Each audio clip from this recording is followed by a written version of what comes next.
gabadha raggu raadiyaan waa tuma sidayse ku noqon kartaa ciwaankeena maanta gudaha aan u galno assalaamu calaykum waraxmatullaahi wabarakaatuh ciwaankeena maanta wuxuu ka hadlayaa sidee ku noqon kartaa gabar qiimo leh ee ragga dhan wada raadiyaan marka ugu horeysa gabar walba xilligan la joogo waxay jeceshahay in la guursado ay xaas noqoto ilmo dhasho mustaqbalkeedana ay dhisato laakiin waxaa laga yaabaa inay saas u marto wada qaloocan wadadii saxda ahayd ee Ilaahay ugu talagalay inaysan u marin haddaba su'aashiina miiska noo saaran aan ka jawaabno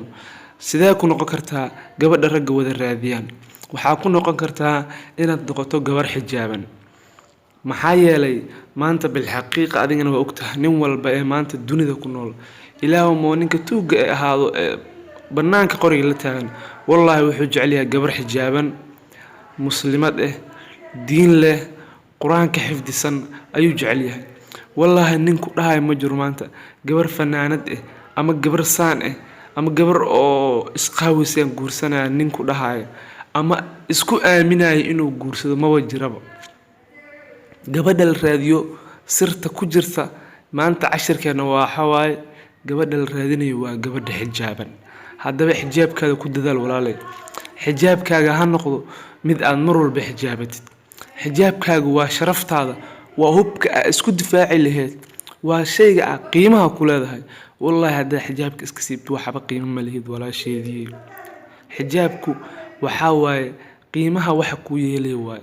sidee haddaba ku noqon kartaa mid xijaaban waxaa ku noqon kartaa inaad mar walba ahaato mid xijaaban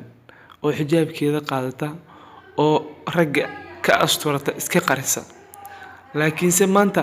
bil xaqiiqa adiga waad ogtahay maanta hadii lagu oo yiraahdo ninka gabar baan rabaa wallahi inuusan doornin gabadhu wadada ku arki jiray ayadoo xijaabnayn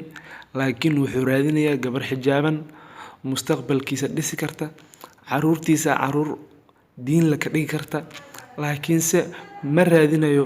gabar aan xijaabnayn ninka ragga gabadha uu raadinayo waa gabar xijaaban diin leh iimaan leh haddaba ku dadaal inaad xijaabatid diintaada aad baratid ninka asaga ku iimaanayo ku soo raadsanaya laakiin ma aanina isqaawiso sawir iska soo qaado jirkaaga banaanka soo bixiso wallahi waa ku qiimo beelaysaa ma ahane inaadan xitaa qof kula hadla inaadan arkeenin xitaa qofkii kula hadlana waa mid xun oo qabiix ah oo adiga kula mid ah ciwaankeena intaas uu ka eegay assalaamu calaykum subscribe noo saaro qofkii ku cusub hana la sii share gareeyo